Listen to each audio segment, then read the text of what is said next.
And greetings. Welcome to day 7. I'm so excited to be with you always.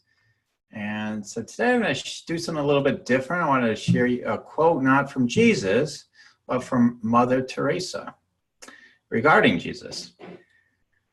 By blood, I am Albanian. By citizenship, an Indian. By faith, I'm a Catholic nun. As to my calling, I belong to the world. As to my heart, I belong entirely to the heart of Jesus. One more time. By blood, I am Albanian. By citizenship, an Indian. By faith, I am a Catholic nun. As to my calling, I belong to the world. As to my heart, I belong entirely to the heart of Jesus. I'll repeat the last line one more time. As to my heart, I belong entirely to the heart of Jesus.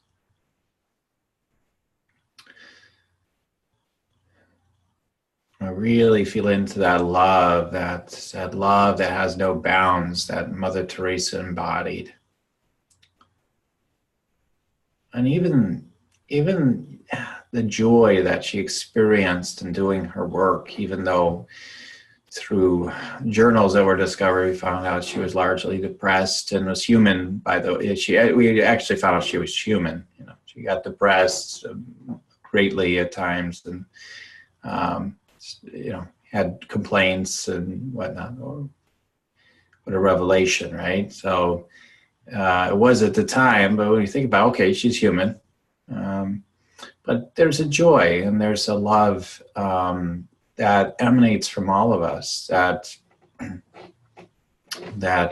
Jesus represents, that Mother Teresa is talking about here, that allowed her to serve the way she did. It's all part of how she was able to serve the way she did. Not that there aren't other spiritual leaders and teachers that didn't necessarily follow the heart, the heart of Jesus, but they follow the Sacred Heart in their own way. But to me, believe it or not, it doesn't necessarily matter. Okay, but it's following that heart, and for us, it's just important for us, this calling of souls, this tribe, if you will, call it whatever you want to call it. It doesn't matter, but there's a harmonic collection of souls here that are tuning in, that you guys continue to tune in here, and you recognize that you're called to the heart of Jesus. I've heard some of you say you are the heart of Jesus. You are that Sacred Heart, and you are, and you link up and you connect with the heart of Jesus. And so you are to follow that. You are to follow that heart and give yourself to that heart entirely. When you do that, you can see through whatever's going on and be most effective in any calling you have in the world. And I just use Mother Teresa as one example. We've got Gandhi, who followed that heart, that same heart. He wasn't focused on Jesus so much, but the Sacred Heart. We've got Martin Luther King, or what have you. There's so many various examples that have come forth. So we are to embody that heart. We've got all the examples. We know how to be most potent and effective. There's a reasons why the ones that embody that heart the most stand out the most. Yeah. Isn't that interesting?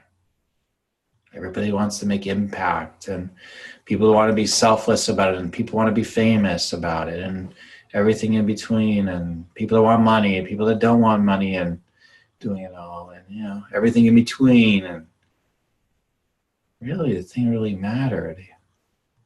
The impact and the love and the impact of all eternity is that Sacred Heart, that love that Jesus calls us into. That's what matters. And however that wants to unfold for our calling and our path is perfectly fine. It doesn't matter. We've got to let go of the concepts. Just like let God, let Jesus, let Source guide us and inform us of what might be true in each moment. We don't know. We don't know. We might be called in a whole other direction in our life at any time. In relationships, in career, money, health, whatever it is. We don't know. We don't know. We think we know. We've got it all charted out. We plan things, right? As we should plan things. And yet we got to be open to everything changing. Have that heart, that love, that courage that so many of the great ones have shared with us. So I wanted to bring her in as another example of someone that lived from that heart. Body this heart. You know what this heart is. I don't have to, no one has to explain it to you. You know it. But giving it attention through listening to these 21 days and by letting it guide you and letting it lead you, letting that be what leads you. Let that be the leadership within you. That's everything.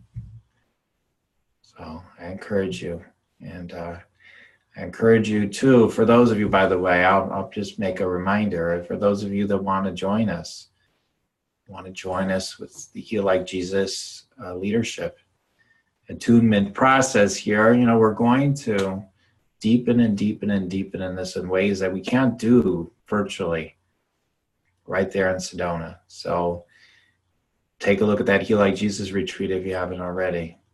Get yourself signed up if you haven't already, and join us there if this calls to your heart and you know it's true. I love you so much. All my love, peace, and blessings. Namaste.